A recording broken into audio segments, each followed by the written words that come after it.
Hi! May hinahanap ako ngayon. Si JJ. Oo, ikaw nga JJ ang hinahanap ko ngayon.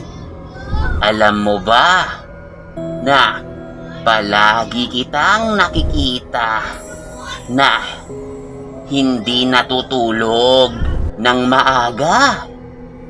Kaya naman JJ, kung hindi mo pa rin yan bibitawan, yang cellphone ay pupuntahan kita ngayon dyan sa bahay ninyo at maglalaro tayo.